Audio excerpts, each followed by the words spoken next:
Halo pemirsa, apa kabar Anda hari ini? Semoga selalu sehat di masa pandemi dan selalu bersemangat untuk menjalani aktivitas. Bagi pemirsa yang harus tetap bekerja di luar rumah, jangan lupa untuk selalu menggunakan masker. Hari ini program Berita Newspoint hadir menjumpai Anda bersama saya, Belinda Amanda. Selama 30 menit ke depan, Newspoint akan menyajikan berita terbaru seputar Universitas Brawijaya dan Malang Raya. Jangan kemana-mana, keep on our channel, Newspoint.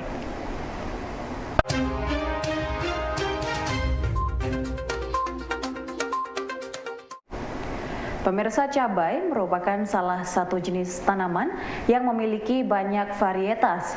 Peneliti Pemuliaan Tanaman Fakultas Pertanian UB, Budi Waluyo, selama 5 tahun meneliti dan merakit calon varietas cabai ungu. Inovasi cabai ungu ini tidak hanya sebagai sumber vitamin C saja, namun juga dapat dijadikan sebagai hiasan di dalam rumah. Proses pemuliaan tanaman cabai ini melibatkan mahasiswa, dan juga di awal itu saya sampaikan kepada mahasiswa bahwa umur cabai ini sekitar 4 bulan atau 5 bulan dari sejak semai sampai nanti bisa dipanen.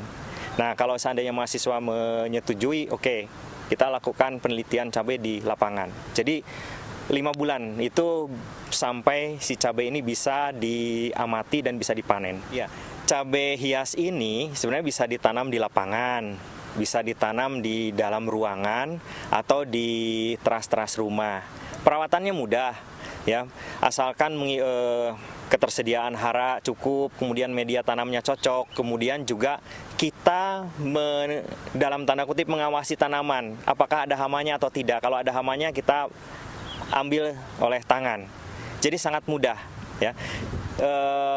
Lingkungannya terpenuhi, maka pertumbuhan cabainya akan baik. Untuk budidaya itu memang awalnya kita menyemai biji, menyemai pada wadah tertentu, kemudian kita pindah tanam.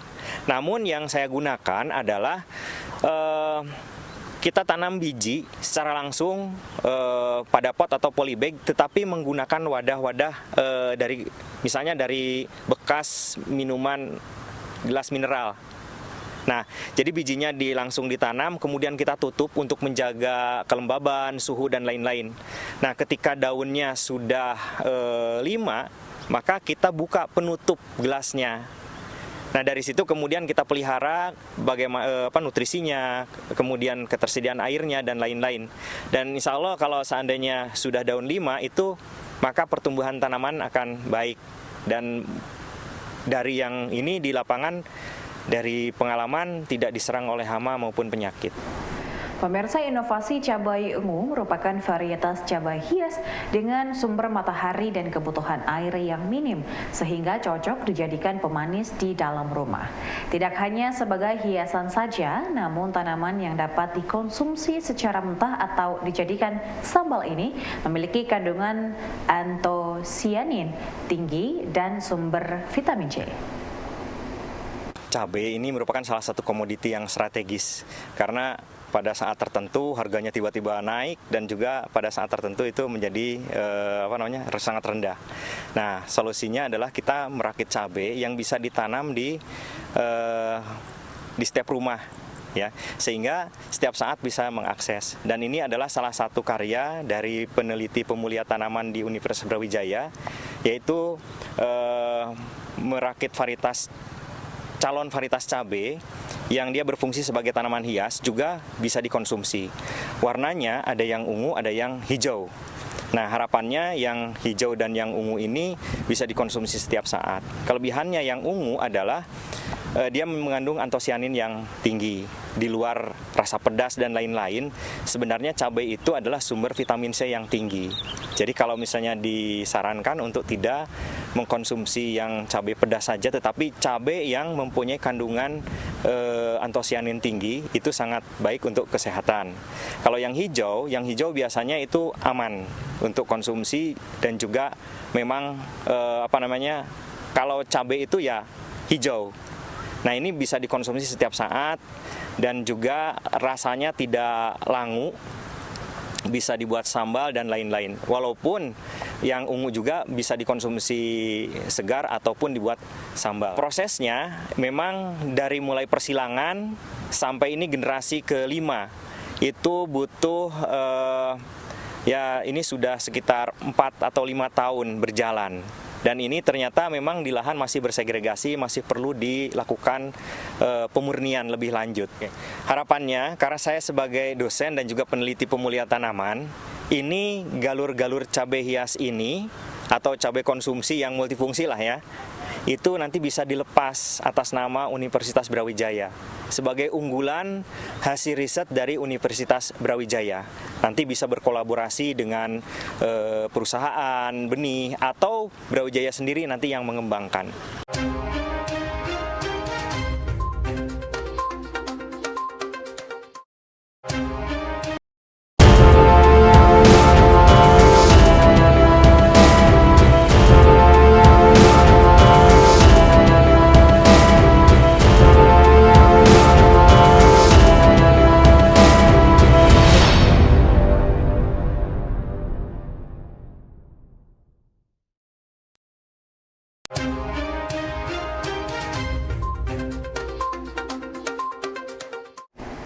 Pemirsa, sebagai upaya menambah wawasan serta kemampuan berpikir kritis para mahasiswa terkait dengan isu yang sedang terjadi saat ini, Badan Legislatif DPM UB mengadakan Brawijaya Legislative Fair 2022, mengangkat tema respon komponen masyarakat terhadap peristiwa Kanjuruhan.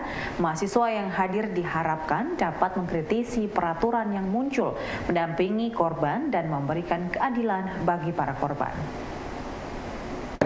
Rangkaian acara Brawijaya Legislative Fair 2022 ini itu sebenarnya sarana bagi kita untuk sama-sama untuk belajar mengenai bagaimana kerjanya, bagaimana seharusnya lembaga legislatif mahasiswa itu bergerak. Makanya dari rangkaian acara ini kita mengangkat sebenarnya ada 3 poin utama, yaitu yang pertama itu ada sekolah legislatif, itu terdiri dari 2 rangkaian, sekolah legislatif 1 dan sekolah legislatif 2 yang telah terlaksana sebelumnya. Itu kita membahas tentang isu yang cukup panas kemarin, yaitu RKUHP, bagaimana caranya lembaga mahasiswa, lembaga legislatif mahasiswa terutama, itu dapat menanggapinya secara benar dan juga secara kritis. Nah, terus selanjutnya itu pendidikan advokasi yang merupakan salah satu juga fokus utama dari lembaga legislatif, yaitu pengadvokasian. Nah, kemarin itu kita sudah membahas mengenai bagaimana advokasi mahasiswa yang seharusnya sehingga dapat menjamin kesejahteraan dari mahasiswa itu sendiri. Nah, selanjutnya juga di pendidikan advokasi kita membahas salah satu isu yang juga sedang naik-naiknya, yaitu isu kekerasan seksual di lingkungan kampus, dan bagaimana cara kita untuk menanggapinya dengan baik juga, dan juga bagaimana kita untuk bisa mendampingi penyintas agar dapat pulih kembali seperti itu. Dan yang terakhir adalah rangkaian ini, yaitu seminar Ex-Awarding Day. Nah, itu sebenarnya merupakan rangkaian akhir yang merupakan bentuk akhir, yaitu pengimplementasian dari apa yang sudah kita pelajari di rangkaian sebelumnya, dari RKUHP di sekolah legislatif yang pertama dan kedua. Itu kita belajar bagaimana kita menanggapi suatu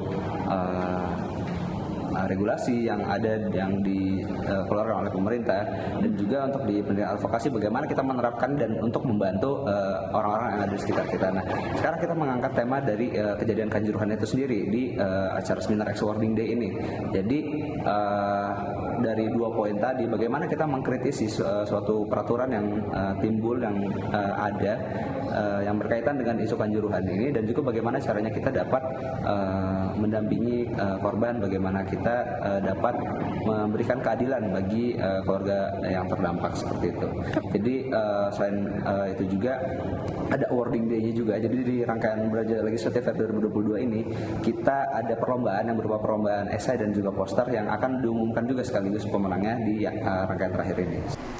Pemirsa, Pusat Konseling Pencegahan Kekerasan Seksual dan Perundungan merupakan layanan untuk memfasilitasi atau membantu mahasiswa dalam menghadapi permasalahan sehari-hari yang mungkin muncul atau mengganggu aktivitas sehari-hari dan berdampak pada performa akademis mahasiswa dalam bentuk kegiatan konseling, psikoedukasi, dan pelatihan. Pusat Konseling Pencegahan Kekerasan Seksual dan juga Perundungan ini ada di bawahnya WA3 kemahasiswaan seperti itu, dan kami ada dua kegiatan. Yang pertama itu ada Satgas PPKS, yaitu Satgas Pencegahan dan juga Penanganan Kekerasan Seksual dan juga Perundungan, dan yang kedua kita ada layanan bimbingan dan juga konseling.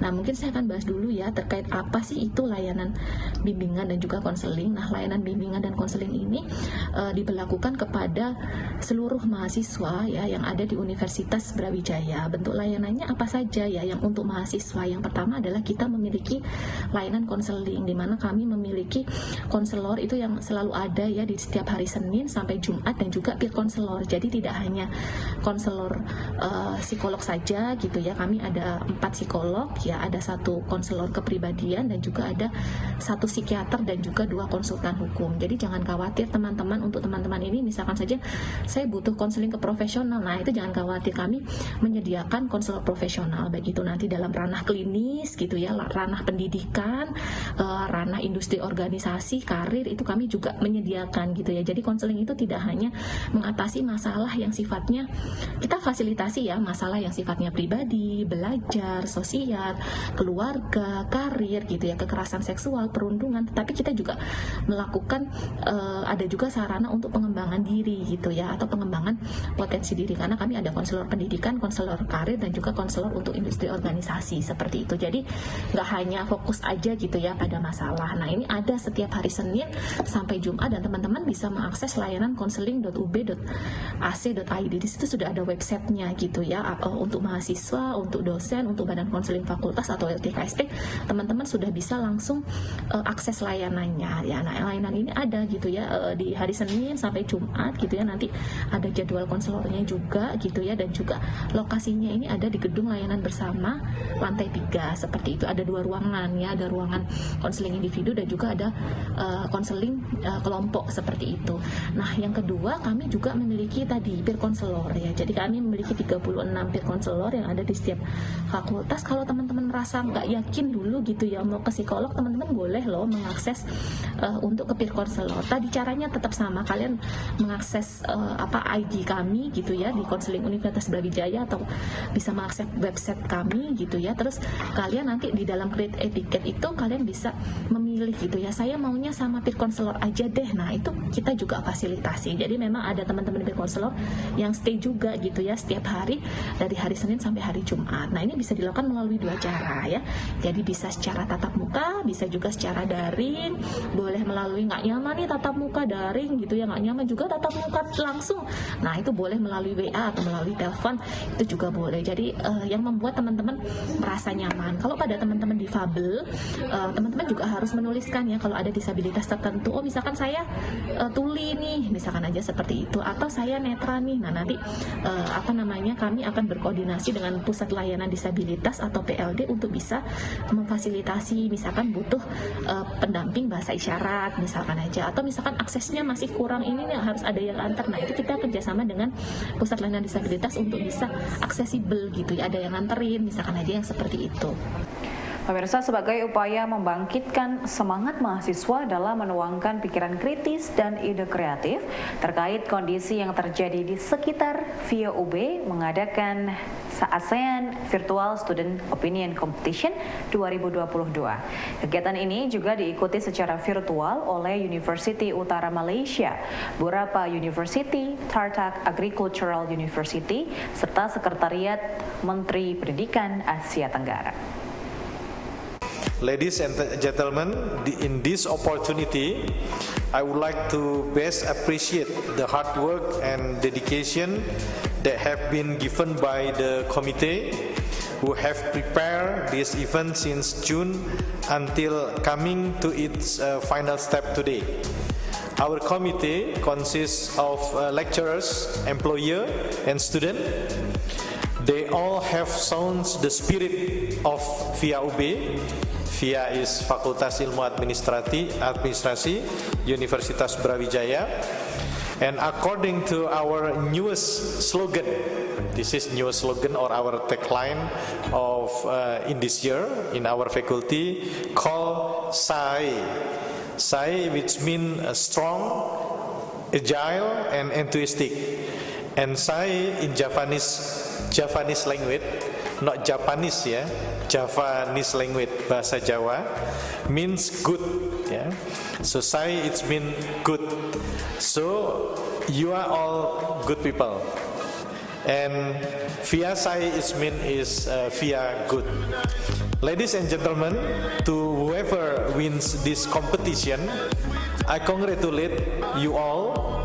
Behind your winning, there must be sacrifice in some aspects of your life, sacrifice in time for thinking, searching for inspiration, and creating the work. Perhaps sacrifice in financial matters, for buying and renting materials needed to create the work. Whatever you have done, it is something I must salute you. It is an honor to have you in our competition. And those who don't get any numbers in this competition, it doesn't mean that your work is bad. On the contrary, it is a great chance to improve yourself, learn more, do more competition. You still have much time to prepare yourself in the future. The real world is out there, still waiting for your contribution, so don't give up. In my eyes, you're also the winners. Finally, my deepest gratitude goes to the co-host AFISOC 2022, Southeast Asian Minister of Education, SIMEO, Secretariat, School of Government, University Utara Malaysia, Faculty of Political Science and Law, Burapa University, and Tarlac Agricultural University. I cannot wait for our future collaboration in any form, including the installment of AFISOC in the coming years. So this is the second year of AFISOC, because the born of AFISOC is last year. So next year will be the third AFISOC that will be coming for the next years. And I welcome to all the participants also come to the next year competition.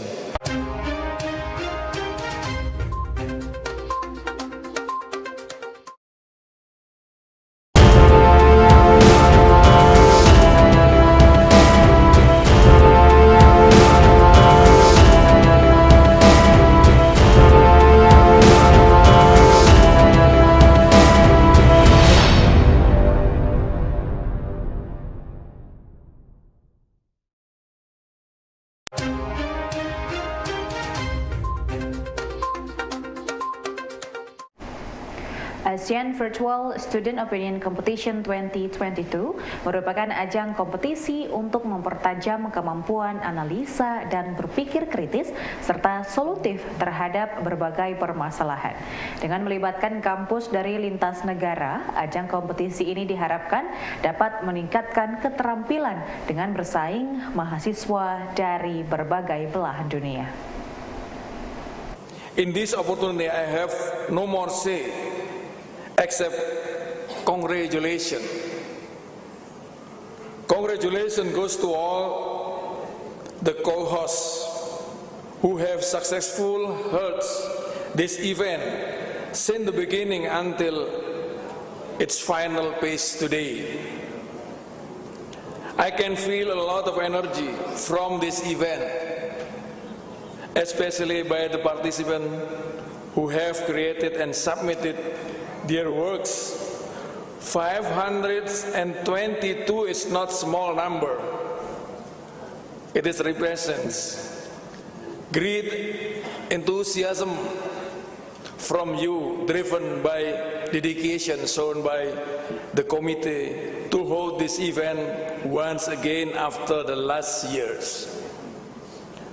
For VIA UB, I think it's real proof of your newly declared slogan that Pak Dekan said before in 62nd University last week, SAI.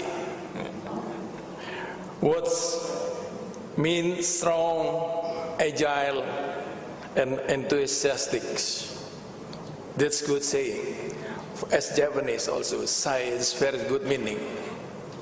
In this occasion, when I say about the International Student Seminar, it is open my memory. Almost more than 30 years ago, I also like you as student. At that time in master course, can you imagine I living in Sweden? At that time I just think about Sweden is the edge of world, you know, near the pole. You know the temperature living there, -50 degrees Celsius. When I living, my professor said to me, Jati, keep in your mind, if you stay in your activity, we will meet again. Can you imagine that? If you stay in your activity, you will meet again. At that time, I just want to see, because I want to go back home. My village, you know, you can imagine I'm tropical country, tropical people, just want to living in warm. But can you imagine that's in 1989, almost all of you have not been born yet. And then in 1996, I've been in Okayama. My professor asked to me, Jati, please pick up the professor from Sweden. Yeah, in Bandara, in airport. At that time, I don't think about that. And when we meet my professor, he said, Jati,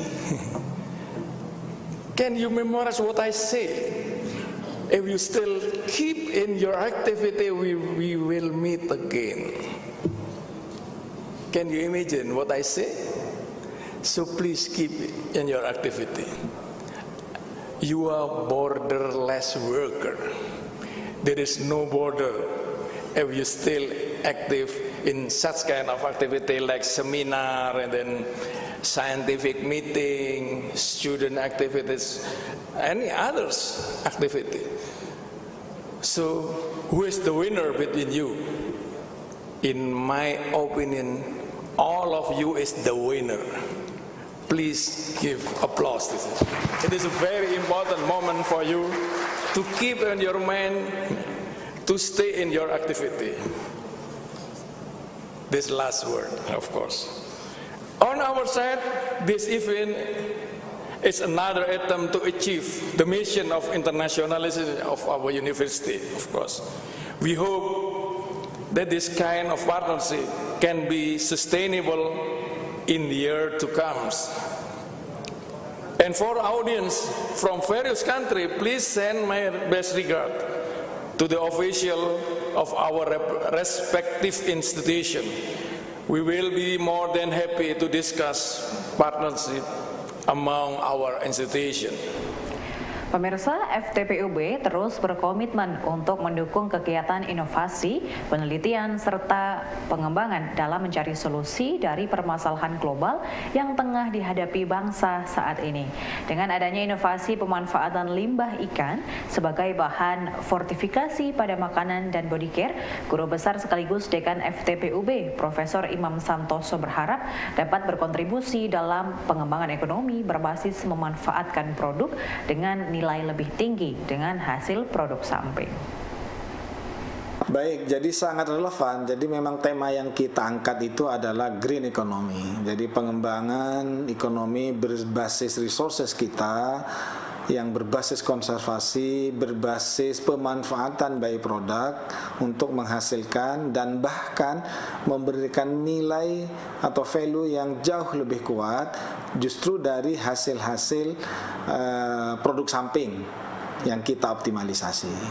Makanya dua, limbah tulang ikan dan kepala ikan, kemudian limbah atau byproduct dari olahan jamu. Nah, ini dua-duanya kita optimalkan untuk memperkaya salah satunya produk body care kita ini.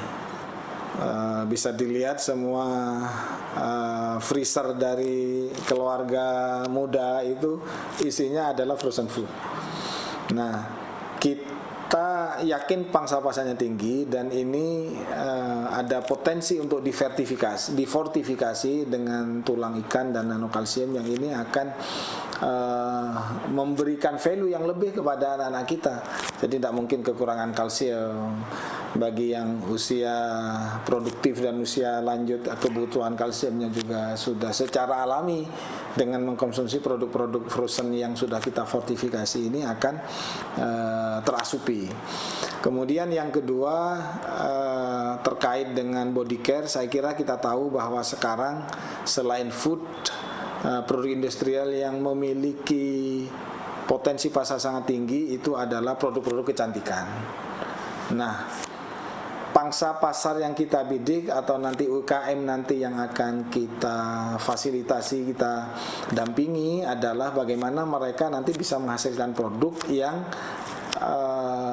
nanti akan diminati atau menyasar kelompok-kelompok kelas menengah yang memiliki kepedulian terhadap green product. Jadi basis-basis kimianya kita kurangi, tentu secara bertahap sesuai dengan situasi kondisi bagaimana kita menghasilkan produk yang masih tetap bisa diterima oleh konsumen kita. Pemirsa, Kementerian Pertanian terus berupaya untuk membangkitkan budidaya keledai, maksud kami kedelai, dalam negeri guna meningkatkan produksi sekaligus mengurangi ketergantungan impor kedelai. Selain peningkatan produktivitas melalui penggunaan bibit unggul, instrumen lainnya yang digunakan adalah memberikan kepastian harga dan pasar yang menguntungkan petani. Ya, hari ini saya diundang Pak Rektor untuk datang Stadium General lah tentang masalah-masalah yang terkait dengan ketahanan pangan nasional dan paparan kita tentu untuk sementara neraca kita, bukan untuk sementara, neraca pangan kita sangat-sangat baik, khususnya beras kita memiliki daya tahan yang cukup baik. Walaupun demikian dengan kondisi global yang kontraksi baik oleh climate change maupun dengan berbagai multi efek dari COVID dan lain-lain, tentu saja kita nggak boleh pede.